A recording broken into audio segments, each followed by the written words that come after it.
What's up, everybody out there watching this? This is my top 32 WrestleMania favorite matches. I did 32 down to, I think, 21 or 20. Anyways, this video is like a part 2. Continuation of my 32 favorite WrestleMania matches. I'll be reading 20 because I can't really remember if I did 20 in the last one. So I'll be reading number 20 down to number 11. So 20 to 11 of my 32 favorite WrestleMania matches. If you want to see 32 down to 21 or 20, you can watch the first part of my video. Here we go. Number 20 is from WrestleMania 2. Hulk Hogan defended the championship against King Kong Bundy in a steel cage. This was the first ever cage match in WrestleMania history. This was Hogan's, he was champion already. Hogan was champion for over 2 years already. So he would defeat King Kong Bundy. It was a pretty good cage match. Classic Hulk Hogan match, really. He didn't have to do that much. He didn't have to take many bumps, but it was still entertaining to me. King Kong Bundy got busted open and he bled. That was entertaining and cool to see. So Hulk Hogan wins. That's from WrestleMania 2. King Kong Bundy versus Hulk Hogan for the title in a cage. That's my number 20. Now we go to number 19. Favorite top 32 WrestleMania matches. Number 19 is Money in the Bank ladder match from WrestleMania 25.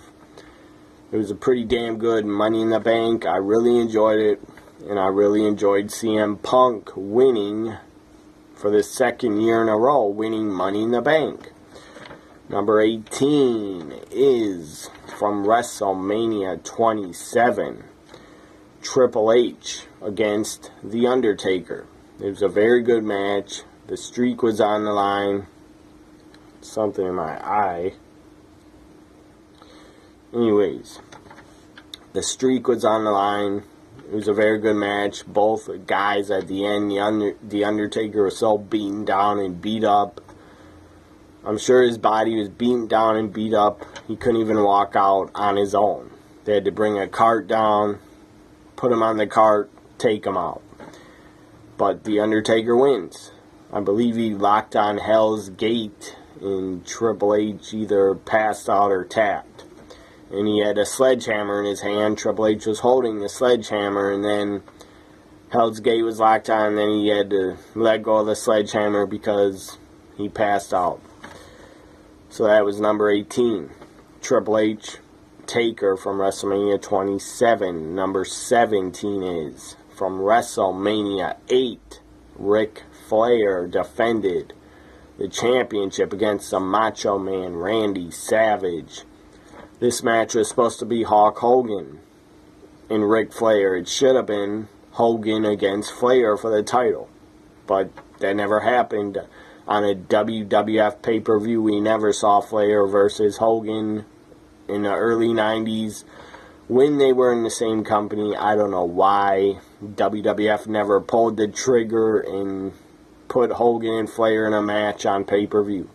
They had a couple matches at Madison Square Garden, one in November, one in December of 91. But in 92 at WrestleMania 8, they went with Macho Man versus Ric Flair. And Macho Man and Ric Flair probably would have been a better match anyways. Because a lot of Hogan and Flair matches, they were entertaining. They were fun to watch for me as a fan of both of them. But Macho Man could always have a better match, in my opinion, with Ric Flair than Hogan could. Because Macho Man was just a better worker. So that's my number 17 from WrestleMania 8. Macho Man Randy Savage against Ric Flair. Macho Man wins the championship and gets his revenge for Elizabeth. Because Ric Flair was saying all these rumors before the match that him and Elizabeth were in a relationship and that Ric Flair had Elizabeth first and stuff like that to piss off the Macho Man. So it was great to see Macho Man get his revenge, win the title after the match. Backstage with Mean Gene, Macho Man did a legendary, very good promo. And ripped his shirt off, gave the title to Elizabeth, told her this is hers, she can take it. And then he said, Ric Flair, basically he said in the promo, you want a piece of me, bring it on. And you just got a little taste of what I got left to beat your ass with and stuff like that. It was a great, great promo from Macho Man after the match at WrestleMania 8. Check it out, again, if you don't have the network. Number 16 is from WrestleMania 18. Women's title match. Trish Stratus against Jazz, who I think Jazz was the champion. And against Lita, triple threat. Very good women's match. Women's title. It was a very good triple threat. I believe Jazz retained. I'm not positive on that, but I think she did. So that's my number 16. WrestleMania 18 women's title match. Number 15 is on my list from WrestleMania 10. Razor Ramon against HBK Shawn Michaels. Shawn Michaels had his bodyguard Diesel in his corner. Legendary ladder match. One of the first ladder matches ever on pay-per-view. And then WWF again would do it again in 95 at SummerSlam. But this was the first pay-per-view ladder match. Before this, WWF had a ladder match in 92 with Bret Hart against Shawn Michaels for the Intercontinental title. But as I said, this was the first ladder match on a WWF pay-per-view and the first ladder match at a WrestleMania pay-per-view. So it was historic and it was very, very good. One of my favorite WrestleMania matches. That's my number 15. Razor against Shawn Michaels ladder match, WrestleMania 10. Number 14 is from WrestleMania 22, the women's title match. Trish Stratus against Mickie James. Trish was the defending women's champion. It was a very good match. Very entertaining. Great wrestling in it. Great storytelling in it. It was awesome. Mickie played the heel part, the psycho, crazy heel stalker gimmick. She played that very well. She was great playing the psycho stalker because she came into WWE as basically as a super fan and like a stalker of Trish Stratus. So Mickie, Trish, they had a great women's title match. From WrestleMania 22 is my number 14. Number 13 is from WrestleMania 17. The Rock went up against... Rock was a champion. Rock defended the championship.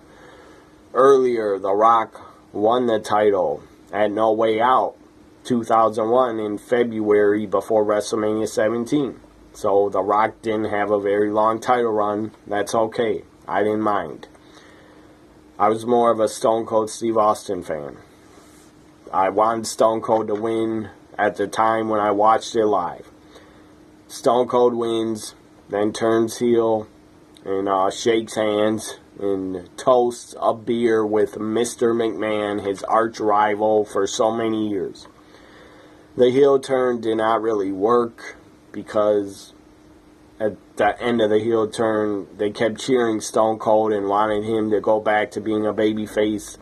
And in November, at the end of Survivor Series, after Survivor Series 2001, Stone Cold and WWF at the time would turn Stone Cold back to basically being a babyface. Even though his heel run wasn't really much different than his babyface run, except that he had joined the Alliance to try to get heat by joining the Alliance and turning on Team WWF.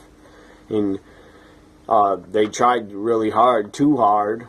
In my opinion, they tried way too hard to get Stone Cold to be a heel and to get booed. They had him beat up Jim Ross, and in Jim Ross's hometown of Oklahoma, on a SmackDown after WrestleMania.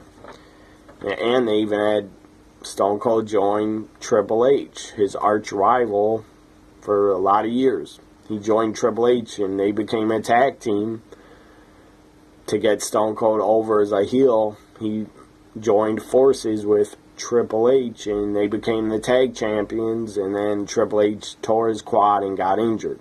So that ended. But still, Stone Cold kind of got cheered when he was in the Alliance, and when he was feuding with Kurt Angle, he was kind of getting cheered in the summer of 2001.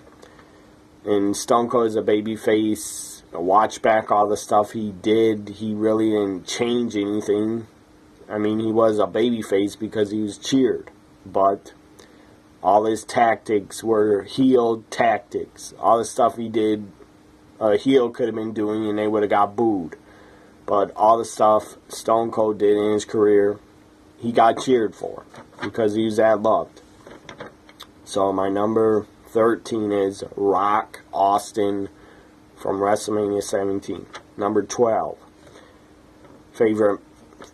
top 32 favorite WrestleMania matches. Number 12 on my list is from WrestleMania 18, The Rock against Hollywood Hogan.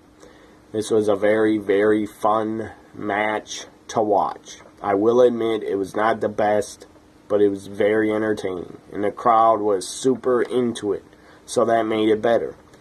So that's my number 12, Rock Hogan from WrestleMania 18, Icon versus Icon, they called it, I think. Now, my last match I'll be doing on this video, before I do my 10-1 in the next one video, I'll be doing 10-1.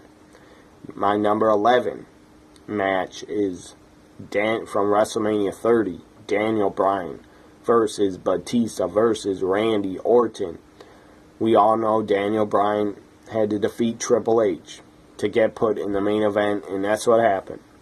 He defeated Triple H to get in the main event and to get a title shot. Daniel Bryan defeats Batista and Randy Orton when Batista tapped out to the Yes Lock.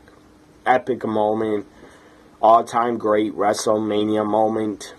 A lot of Daniel Bryan fans will remember that forever now that he is retired. So that's my number 11 out of my top 32 favorite WrestleMania matches. My number 11 is Daniel Bryan against Batista against Randy Orton from WrestleMania 30. It was epic. It was fantastic. A moment I will never forget. Him winning the championship was great to end WrestleMania 30.